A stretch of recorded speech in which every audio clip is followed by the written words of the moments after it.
Hey everybody, welcome to the Madison Club Luncheon on October 29th, a week out from Election Day 2024. And I want to first of all thank our sponsors in our event series. We couldn't do it without them. Hush Blackwell Strategies, been with us from the beginning. Thanks very much. American Family Insurance, XL Energy, Walmart, ARP Wisconsin, and Anthem Blue Cross Blue Shield. This is when you applaud wildly for our sponsors. And I got to give a plug for our election guide. After Tuesday, it may be out of date. So, make sure you get a copy, show them to your friends. It does highlight, in addition to the statewide races, it does highlight the key legislative contests this fall.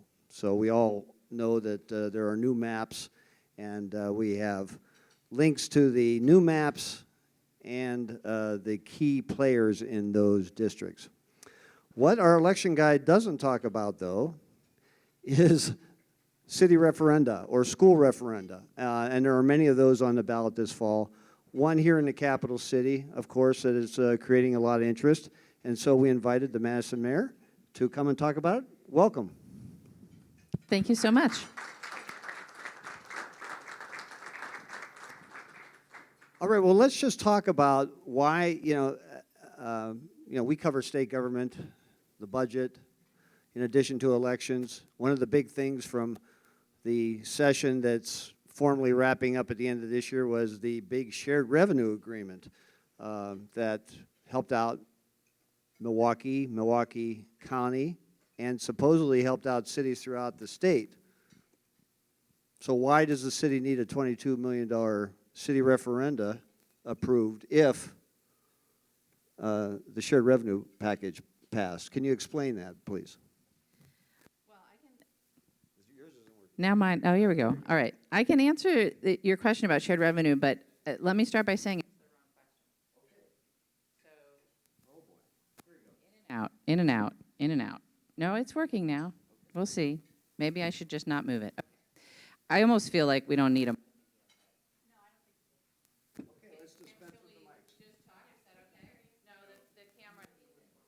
The camera needs the mics.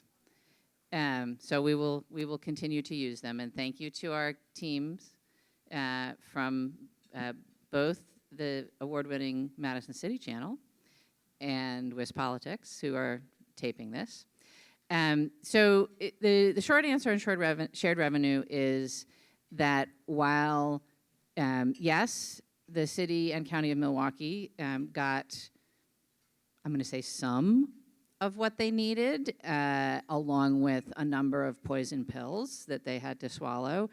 And yes, other units of local government, notably towns and counties, got a nice uptick in their shared revenue. Cities were last in line, and Madison was last of the last in terms of the increase that we got. All told, we get $26 per capita, and the average for cities is 140 something. So we're at the bottom of the list. So no, shared revenue didn't fix the situation for Madison. But the reason it's the wrong question is because shared revenue is not the problem. The problem is the levy limit. And so you all are relatively educated and pay attention to politics. You will recall when former Governor Scott Walker was elected, amongst many other odious things, one of the things that he did was change the levy limit formula. And now the levy limit literally dictates the dollar amount that the city of Madison and every other city in the state of Wisconsin can raise on the property tax each year. And it's based on a formula. Prior to Scott Walker, that formula was 3% plus some magic number that relates to growth. So for Madison, that was 3% plus 1% plus 2% plus 2.5%, depending on the year. And that was manageable, right? If you are accounting for both inflation and growth, you can manage your budget that way. Scott Walker took away the 3% and left us just with the growth factor, so that we are not able to account for inflation, particularly recently with what inflation has done, or we are not able to account for growth. But our community has faced both, and the amount that the state will let us put on the property tax is insufficient. So that's the root of the problem. And the real fix, in my mind, would be to the levy limit. I know you're going to ask me this later. There's a number of other ways the state could help absent fixing the levy limit, but that's the real root of the problem, and that's why we're in this situation, and have been for years, have been since Scott Walker's first budget as governor. And for those years, under 3 different mayoral administrations, the city has done a number of different things to compensate for the lack of ability to raise the levy. And now we are essentially have used up all those tools, and we're to the last tool that we haven't used yet, which is a referendum. Okay, so let me read from the Madison City website here. It says a referendum would not be necessary if Madison simply received the average rate of shared revenue. Instead of $54 million, Madison gets less than $9 million. This amounts to $29 per resident. In comparison, most Wisconsin cities receive $195 per resident. Yep. Do you think the city of Madison is targeted? Yes. Okay, and you targeted by whom? By the state legislature. I think, so listen, Madison's population growth, and I'm going to say Dane County, but it's a lot Madison. The population growth in Dane County is larger than any other place in the state of Wisconsin, with one exception. Anybody want to guess what that one exception is? I'll give you a hint. It's right next to the Twin Cities. So it's not actually St. Croix. So it's not actually it's not actually Wisconsin population growth. It's actually Twin Cities population growth spilling over across the border. We are growing the fastest. Our economy is growing the fastest in the state of Wisconsin. We are driving the growth in both population and economic growth for the state of Wisconsin. And yet the state does not invest back into the success of our population and our economy. For every dollar that we send to the state of Wisconsin here in Madison, we get back 18 cents. And that's not the city, right? That's the city and the county and the schools, 18 cents on the dollar. The state is failing to invest in the thing that is most successful about the state. And yes, I think it's on purpose. I think they're trying to punish us for our politics, and they end up punishing the entire economy of the state of Wisconsin as a result. Okay, okay, it's not a rally, Gary, not a rally. Okay, so. I appreciate the enthusiasm. Okay, so you talked about Governor Walker, but there is a Democratic governor, and has he not been able to help you? Well, he's certainly tried. The governor has put things into each one of his budgets that would be helpful, not just for Madison, but for cities all across the state.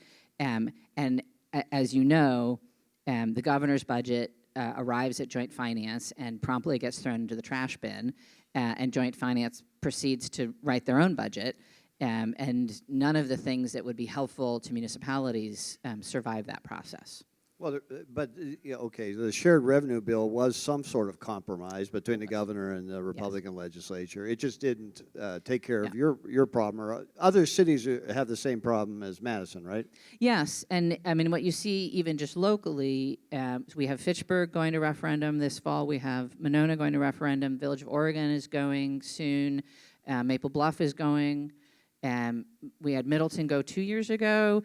In talking to the leaders of other Dane County municipalities, many of them are projecting that they will need to go to referendum in a year or 2 or 3. So yes, this is not just a Madison problem.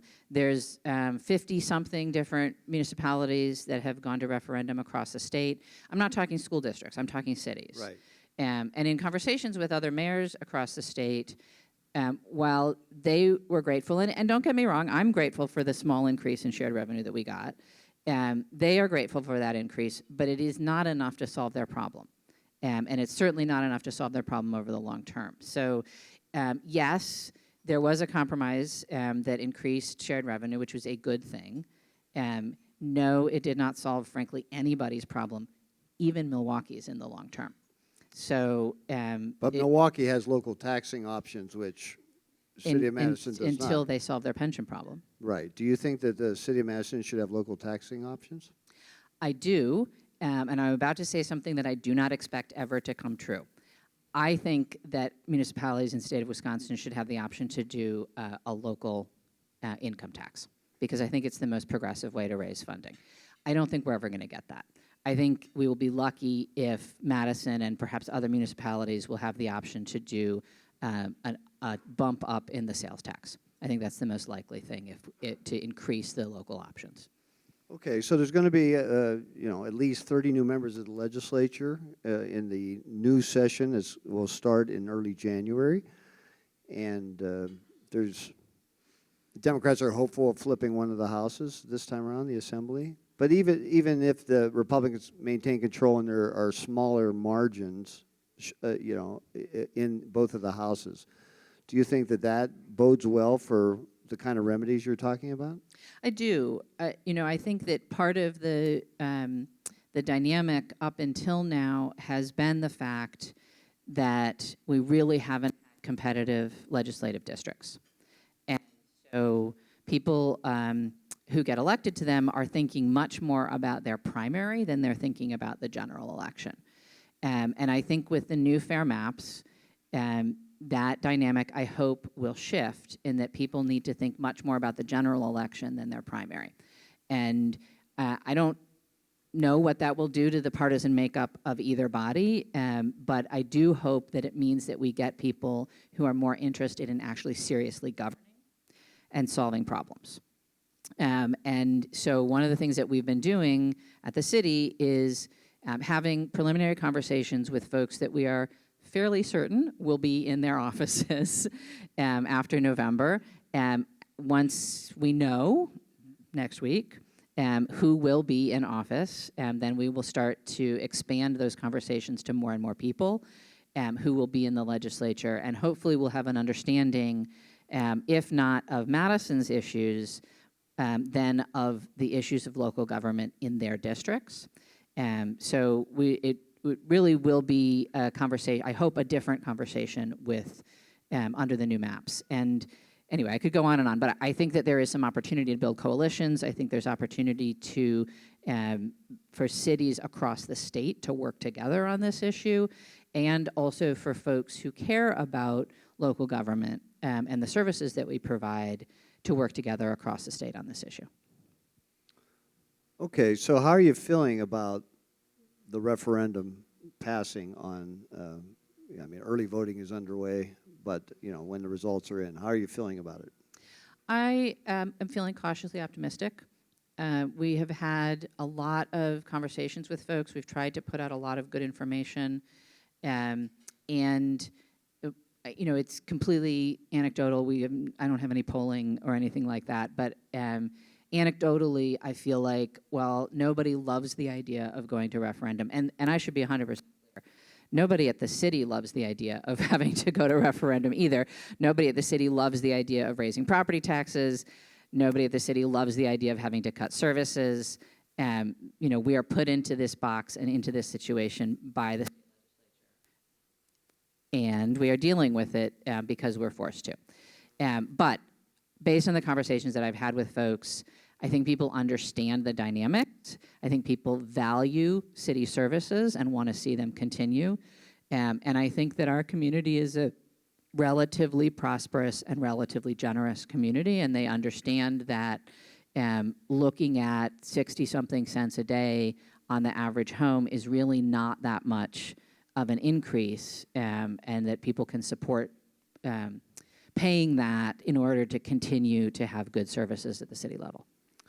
Okay, so according to the city website, the $22 million property tax referendum would cost the owner of an average home. The average home in the city of Madison is $457K. Yeah, well, okay, maybe we'll get to that. And that would be about $20 a month. Go ahead. One way that because it does a little bit blow my mind that's home in Madison. It's definitely not what my home is worth. But one way to think about it, if that's not your home, is that it's about $5 a month per $100,000 of home value. So you know what your home is worth. You can do the math and figure out what the impact would be for you. Okay, so one of your predecessors, former Mayor Paul Soglin, held a press conference recently with some former council members to say they opposed this, which I thought was a rather extraordinary thing.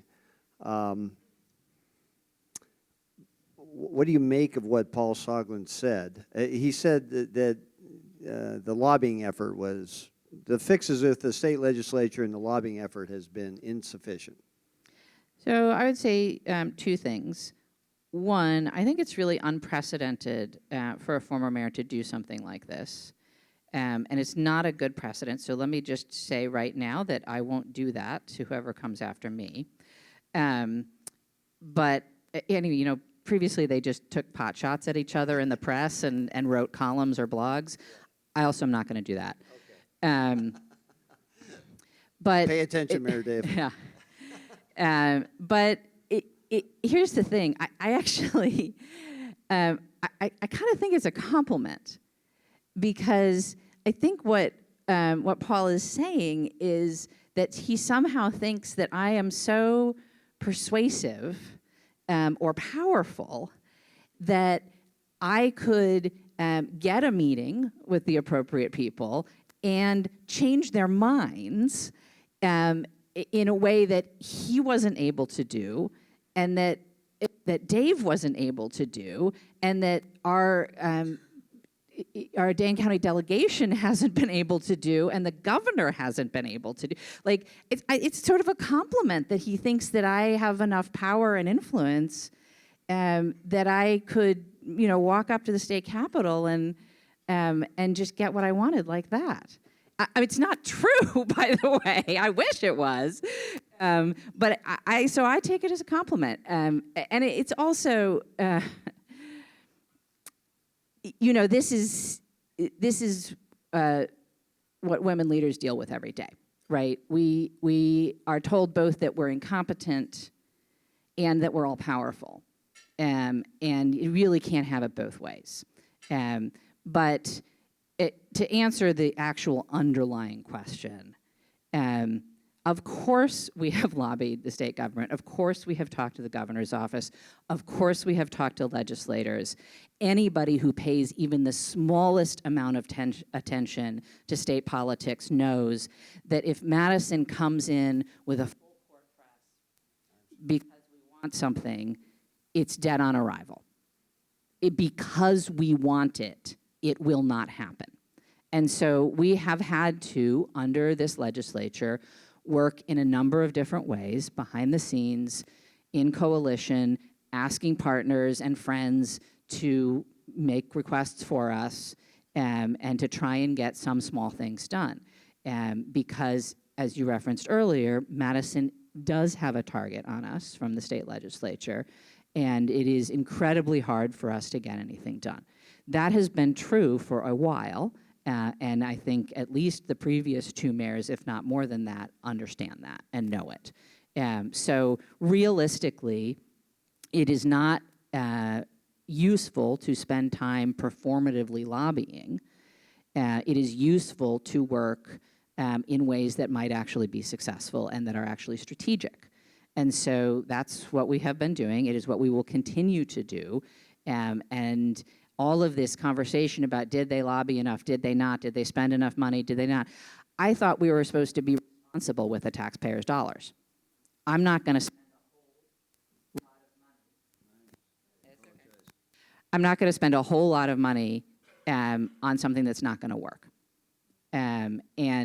But I am going to be strategic about how we spend our dollars and our time to try and make change at the state level. And we have done that. We will do that.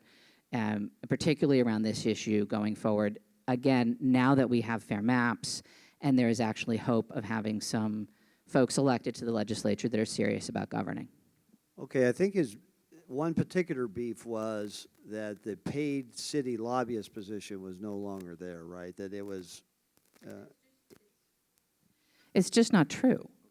We have contracted lobbyists at the federal and state level since I was on the council, and I'm sure long before that. We have had staff in-house that lobby, and who that has been has changed. Sometimes we will send like departmental staff who are expert on a thing up there to work on something. Sometimes it will be somebody in my office. Sometimes it will be the contract lobbyist that we hire. And so that none of that has changed from, as far as I know, from over the last 3 mayoral administrations. my apologies on the mic. Okay. Now, there's also, I don't know, I got to ask your opinion, what you think about the school referenda that are also on the ballot at the same time, which the two of them together total $607 million. And one's operational for $100 million. The rest is long-term facilities. And I did my math now. You know, I went into journalism because I can't add. But at any rate, when I added these up, the three of them together would be on this average, I put that in air quotes, the average home would be about $875, an additional $875 a year. So I guess my question is that helping or hurting to have that discussion on school finances at the same time? Well, I mean, it sort of is what it is, right? The school districts actually have been in this situation that now increasingly municipalities are facing for much longer. It started almost immediately. I mean, and that was really, if you remember, looking back to Act 10 and the other things that Governor Walker did, it really was an attack on education. And it really did hurt the school districts first and foremost. And it's the same problem, right? They're the funds that they should be getting from the state, they're not getting.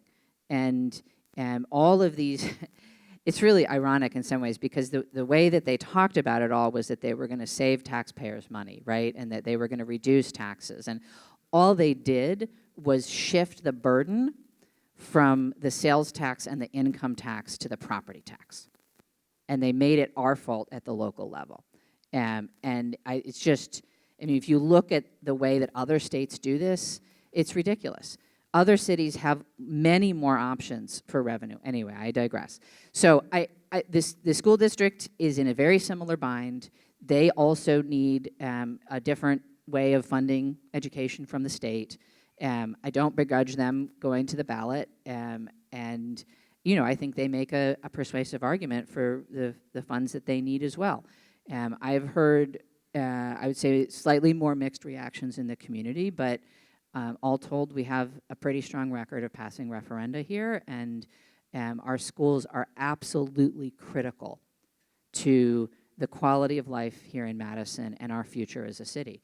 So, I think our young people are worth investing in. So are you supporting the school referenda as well? I do support. Okay, but you're not campaigning for them. You're I'm not campaigning for campaigning you. for them. All right. I did vote yes on all three, though. All right. All right, well, so let's talk about, I mean, you have been front and center, first for Joe Biden. You were, I don't know what the name of the campaign committee was, but you on were the on National Advisory Board. Campaign Committee Yeah. for him, and now you've been front and center at some of the events for Harris. And Harris is coming to Madison tomorrow. So what's your outlook on the presidential campaign and how that's going and how it might affect the issues you care about? Well, I'm honored that first President Biden and then Vice President Harris both asked me to be on their National Advisory Board. I think it signals two things. One, it signals that they understand the importance of local government in our country, and two, that they understand the importance of Wisconsin. And I think you have seen that over the campaign that they are paying a lot of attention to Wisconsin, not just Madison. And I actually been really impressed with that we see both principals and surrogates all across Wisconsin at a pretty steady clip. And that's, I think that's good, because it's an opportunity for us both here in Madison and across the state to make sure that these national leaders understand our issues and know what's going on in our communities and the kind of support that we expect from them when they get elected. And so just one example of that, we haven't really heard in previous cycles housing as a national issue. And we are hearing that now from the Harris Walz campaign, coming out early with a plan on housing and a list of things that they want to do, and just even acknowledging that housing is a big problem. So that I've been very impressed with, that's part of the conversation. It's just one example of things that are really top of mind here in Madison that are making their way up to the highest levels. And so that's exciting. And, it's also kind of nice to get all the attention. I will say it is a lot for city staff. There's a lot going on. We're going to have a lot of overtime. But it is better, I think, to have the attention than not, and the opportunity to put our issues front and center in the campaign. So, what kind of turnout are you expecting in Dane County? How big of an influence do you think Dane County will have on the statewide results, both for presidential contest and the U.S. Senate contest? I think Dane County is more and more important. Our population is growing very rapidly. I'll just give you an example, because I think sometimes folks don't really understand. We get an estimate of our population from the state every year so that the clerk can prepare how many ballots they need for any given election. And so last year the estimate was 286-something thousand people in Madison. This year the estimate was 291-something thousand people. So that's a lot of growth in not a whole long time. And what we have seen is Madison and Dane County, but I know the Madison situation best, we're growing gangbusters. We're growing particularly in the 18 to 35 demographic.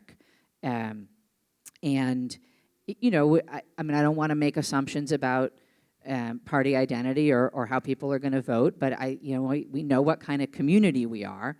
And we know historically how highly Democratic performing Dane County has been. And if you look at the growth in Dane County over the last 4 years, it exceeds the margin of victory in the last presidential. So I think Dane County is more important than ever in terms of winning the state of Wisconsin. What we have seen in the first week of early voting is really bonkers turnout. Twice what we might have expected. Now, what does it tell you? Well, we'll see. We won't know until Election Day, because it's possible that that's just crazy turnout, and we're going to see turnout like we haven't seen before in Dane County. It's possible that that's a shift in pattern of voting, and that more people are voting early and less people are going to vote on Election Day. We don't know yet. But I'm optimistic that more people are turning out. I'm really grateful to our clerk's office. We believe very deeply in the city of Madison that every single eligible voter should have a chance to cast their ballot in a way that's safe and easy. And so let me take the opportunity to say, if you have not voted yet, early voting goes through November 3rd. We have 37 early vote sites across the city of Madison, including our libraries, community centers, a couple of businesses, churches, lots of opportunities. You should vote early and know that just in case something happens on Election Day, your vote will count. Of course, you can also vote on Election Day at your polling place. citymadison.com/clerk for all the information. We really believe in voting around here. So I think it's a good sign. I love it when people vote early. I love it when people vote, regardless of how they vote. And I think Dane County is going to have certainly the high turnout that we usually expect, if not higher. Okay, so So Democrat, this isn't a purple state. It's vividly red. Highway 10 up, vividly blue here in Dane County, and varying, and vividly blue in the city of Milwaukee. But I'm wondering, as looking at it statewide, whether there's all this growth in Dane County, Madison, city of Madison, Dane County growth and voting masks some of the problems the Democrats have, around the state. Like turnout in Milwaukee is kind of flat. Democrats have trouble talking to rural voters sometimes. I'm wondering whether, just when you step back as a politician looking back, and how, whether it masks those issues and whether Democrats are making progress on those other issues too. Well, I think, first of all, I would say that I think it's actually more purple than you described. Because I think if you look particularly in some of the urban areas, it's a lot more patchwork. And I think it will be very interesting to see what the map looks like after this election, because I think it could be different. But I also think that you look at somebody like Senator Tammy Baldwin, who is, she is known for doing the work, right? She travels all around the state. She pays attention. She listens. And she raises up issues that are not urban issues, but are deeply important for rural areas of Wisconsin. And so I don't also think that it's as easy as saying, that Democrats don't know how to talk to rural voters. I frankly think that's bunk. I think there are politicians who don't know how to talk to rural voters. A certain Senate candidate that isn't familiar with the Farm Bill, for example. And I think there are politicians that are good at talking to rural voters.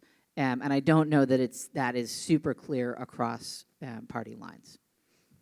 All right, you talked before, I want to go back to something you mentioned before. It's like, I think you said women in higher office, I don't want to get it wrong, but you said something about, held to a different standard or expected to do both of these things and judged differently. And I'm wondering, I want to talk more about why you think that, and how does that bode for,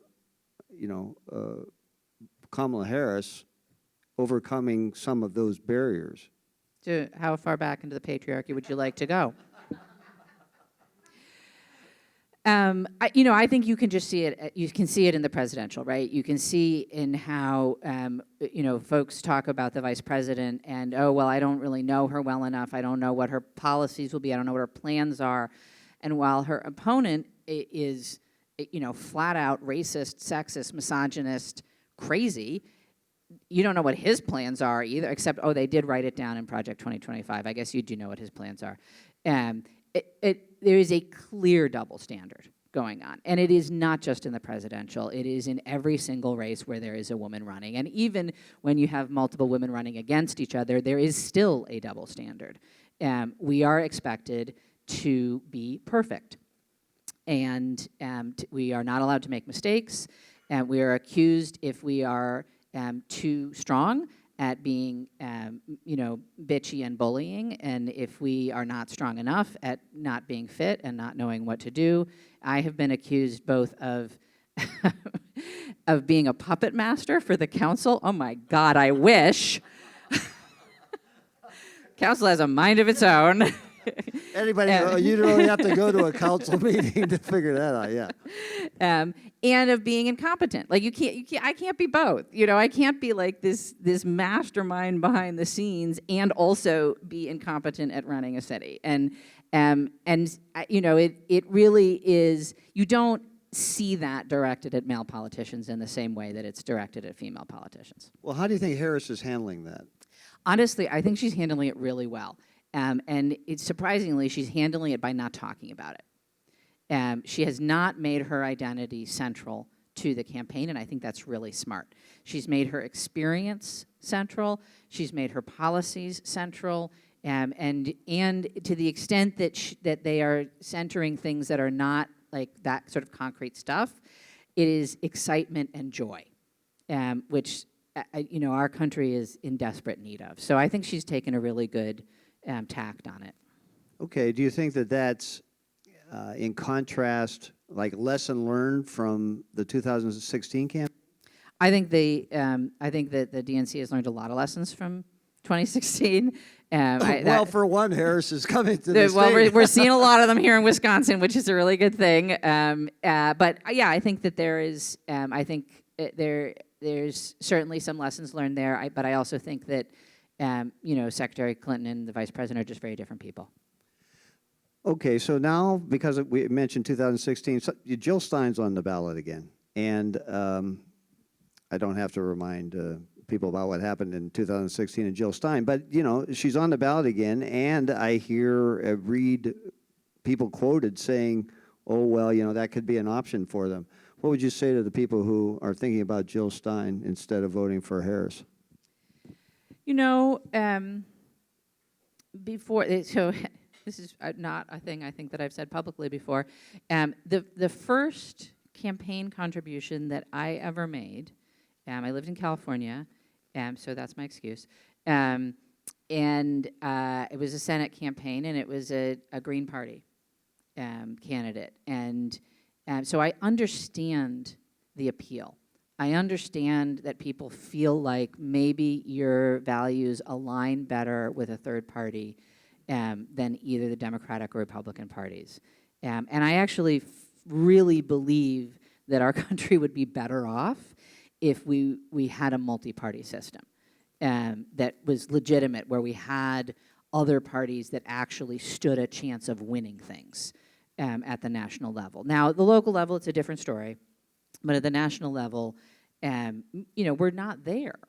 And so, when I talk to folks who are thinking about voting third party at the national level, and again, I want to distinguish, I'm not talking about state or local, I just invite them to think about, like, what are you trying to achieve?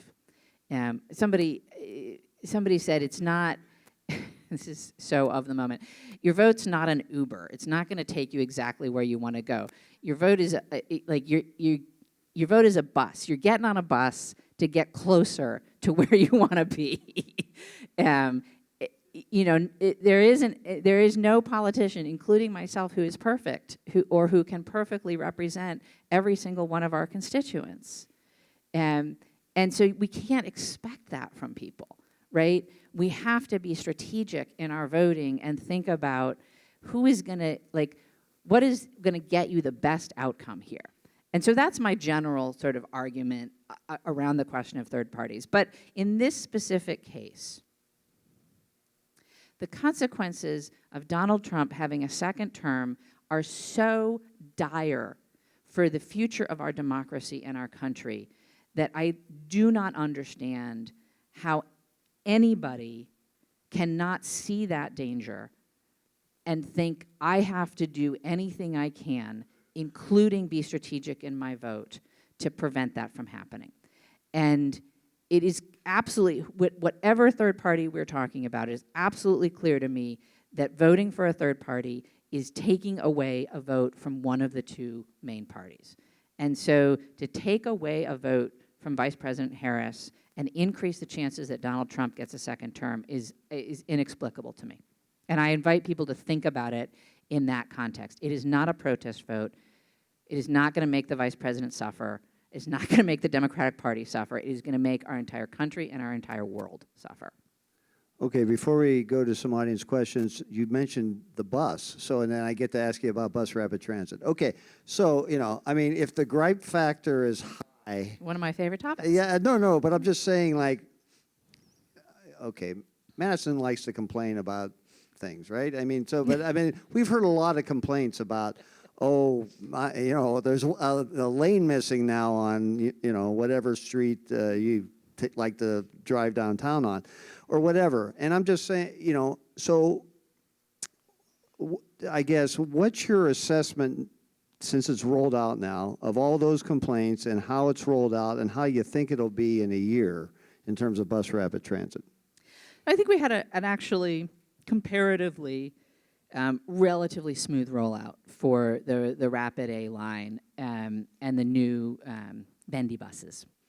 And I compare that to other communities for whom they've had bigger problems or had a sort of a bumpier start to the service. I think our service has gone pretty well, not without some problems, which we are working to fix. We've had some issues with the doors on the bendy buses, but the manufacturer's been in town and working through that. And, so I think it's been relatively smooth. I think it's been relatively popular. Ridership is really good. And we're sort of working through, because we started a new fare system at the same time, we need a little bit more data to be able to compare backwards. So we're working on that. But I think that we will see a really strong ridership. And I think a year from now, I think people are not going to remember that it was a big deal. I think we're going to see increasing ridership. I think where folks used to feel like, just for example, that if they were going to Bree Stevens for a forward game, that they had to drive, that they're now going to be able to take the bus. And similar to events downtown, to Overture, whatever it might be, I think I'm already hearing folks say, oh my God, I tried it once, it's so convenient, I'm never gonna drive downtown again. And that's what we wanna hear, right? Because it is about giving people choices. It's not about everybody taking the bus. We don't have enough buses for that, so don't everybody take the bus all at once. But it is about giving people choices. And for the folks who will never take the bus, it's about reducing congestion for the people who are driving. And I think a year from now, I think we'll see that really happening. Okay, let's have some questions from the audience. I'll call on you. If you don't raise your hand, I'll call on you anyway. All right, Gary. I've always been interested in the subject of payment for municipal services. Is it possible to, what is the situation with this? And I think most people in this room would know, when a large university like UW, or in my case, growing up was Oshkosh, consumes a lot of city services, how do you get that money today? Is it possible to increase payment to municipal services since the university has greatly expanded? And just a question that may be an avenue for you to pursue. Yeah, thanks, Gary. I'll repeat the question for the cameras. The question is about the payments for municipal services that are made by the state to local governments for state-owned properties within our boundaries. And so Madison obviously has a lot of state-owned buildings and lands in our city, and we do get a payment for municipal services. We do provide municipal services to those properties, even though they don't pay taxes. Unfortunately, the state has chosen over a number of different administrations not to provide enough funding in the budget to cover the full cost of those services. So we account for the full cost, and we let the state know what it is, and they pay about 38% of that. Now, when there was a fire out at the Ag Research Station, it was a really nasty hay fire, by the way, and our fire trucks went out there to put it out. They didn't put out 38% of the fire. They put out 100% of the fire. But the state is only paying 38% of that cost. And so if we actually got 100% of that cost, we'd have $13 million more in our budget every year. So yes, it would help. And yes, this has been a bipartisan problem. And yes, it will take a bipartisan fix. But it is the lowest hanging fruit, in my opinion, at the state level in terms of helping to readjust the funding that comes to local governments. So also on the city website, the surplus. So I'm wondering, is part of your pitch to Evers and the new legislature early next year, take a hunk of that and put it toward, this issue, the other issues you mentioned? So I'm actually not asking the state to just redirect the surplus because that would be irresponsible. What I'm asking them to do is to change the formulas and the approach on things. So for example, on the municipal services payment, instead of paying us almost 40%, they should pay us 100%. They will be able to do that because they have a surplus, right? On the levy limit, they should just give us back that 3%, or index to inflation, or something that would allow us to account for inflation. That wouldn't take their surplus. On shared revenue, I do think they should reevaluate the formula, and they could do that because they have a surplus. So I do think they should use the surplus to support local government.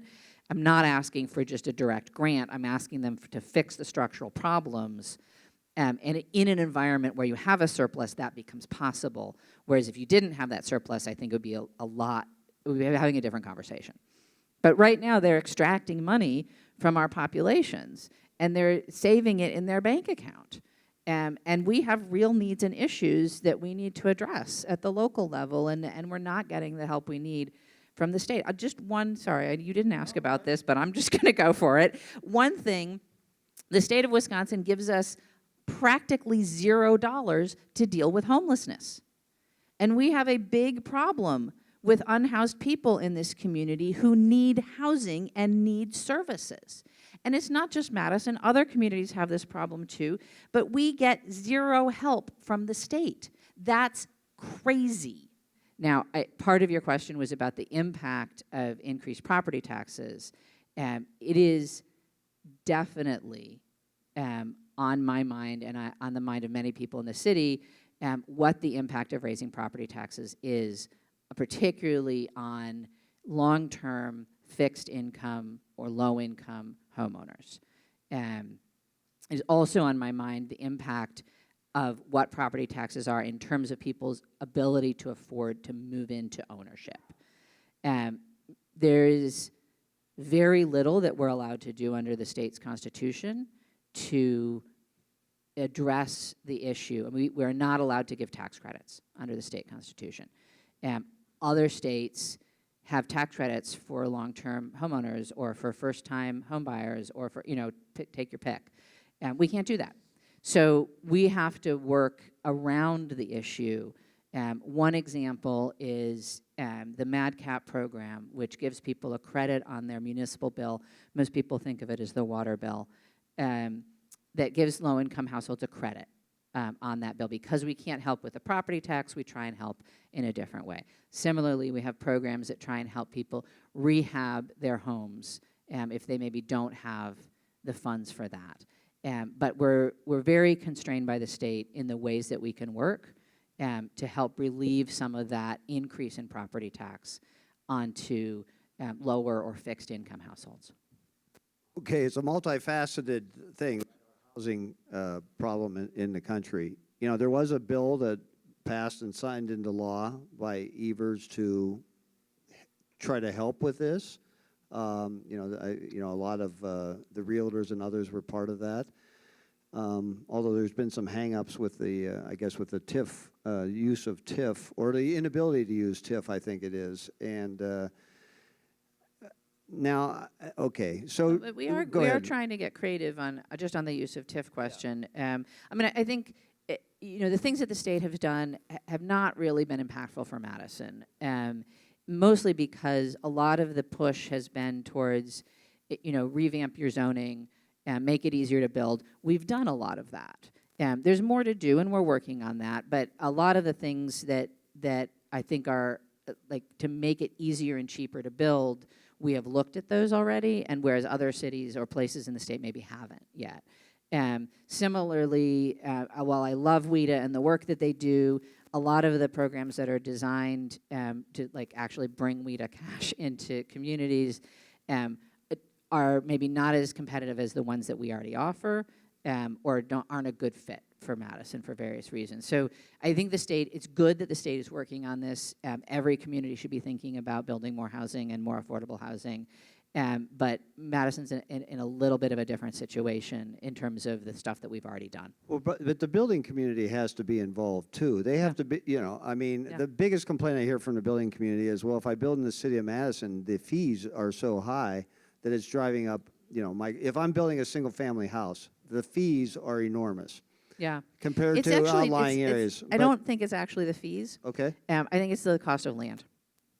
Is really the biggest thing that changes. The cost of construction is pretty similar wherever you go, but if you look at just for example, a single family home built in Madison versus say in Baraboo, it's not a whole lot of difference in price right now, and it's really driven by cost of construction and labor, and then the cost of land. well, and Madison is now landlocked. You can't go annex a town of whatever anymore. No, but I do hope that we can take in some of the towns that are surrounded by us.